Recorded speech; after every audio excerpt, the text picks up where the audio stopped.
maqaan kiyya Lahee Qancooraan jedhama. Kutaa sadaffaan baradha. Man barumsa Liibaan Dirreen baradha. Baadaa Oromoo Boorana isanii eebbisa.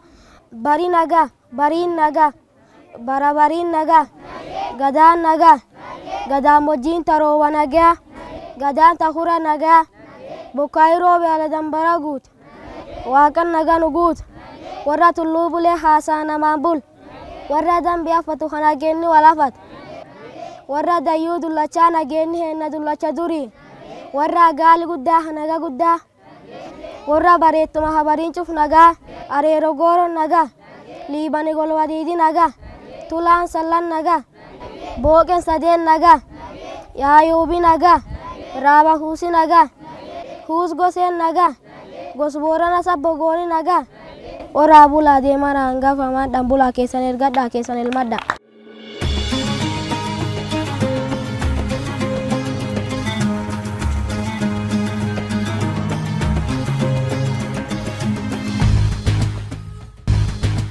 Noof kolcha, noof kolcha, noof kolcha. Waaqni nagaan nu bulche nagaan nu oolchu. Kan nagaan nu oolche nagaan nu bulchu. Barattoota keenya sammuu nu haban. Barsiisota keenya nurraa bulchu. Barattoota ciccimoo akka dhufan Rabbi nu haa godhu. Biyya keenya nagaa nu haa godhu. Waan ani wallaalee Rabbi taa guutu. Noof kolcha, noof kolcha. Of kolaa. Waaqni nagaan nu oolche nagaan nu haa bulchu. Kan nagaan nu bulche nagaan nu haa oolchu. Dongora nu haa oolchu. Waan nu tolee nurraa dhoobu. Waan nu tola nutti haa qabu. Barsiisota keenya nurraa bulchu. Keessummoota keenya nu laaluuf jecha akka dhufan kana nagaa nurraa galchu. Kanaan wallaalee Waaqni itti haa guutu. Noofola, noofola. Waaqni nagaan nu bulche nagaan nu haa oolchu. Barattoota ciccimoo Rabbi nu haa taasisu.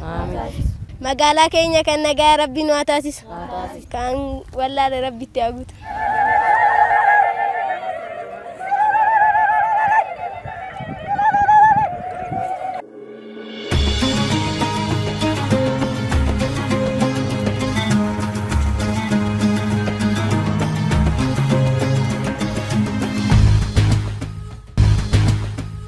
Waaqa waaqa abbaa kame eebokoo kadibbee dhugoo gagarba aannoo nu dhage waaqa gujii gurraachaa nu dhage dhageettu nu owwaad ta olii olin nu hanqaad ta gadii gadii hanqaad ta dallamaani nu hanqaad barri nagea bariin nagea jaarsi nagea jaartiin nagea ilmi nagea intalti nagea kafuudhu nagea kaayerun tunagea uchun tunagea bobbaan nagea tisee fuleen nagea elmaaf gaadiin nagea waaqa nu nagees.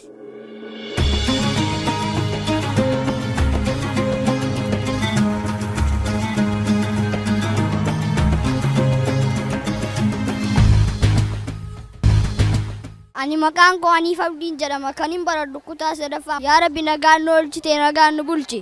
Xiqqaa keenya nu guddisi. Barnoota nuuf galchi. Barnoota nuuf galchi. Kan hojii dhabeessa hojiitti uumi. Yaa Rabbi. Yaa Rabbi ni dhageessanii beektaa. Yaa Rabbi nu godhi. Yaa Rabbi kan barnoonni galuufi jijillee. Yaa Rabbi warra takkaffaa.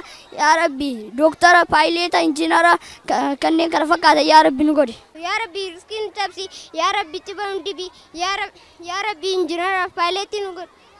Yaa Rabbi warra barumsiin gaarii nuuf galchiif. Yaa Rabbi bakka gurguddoo nu geessi.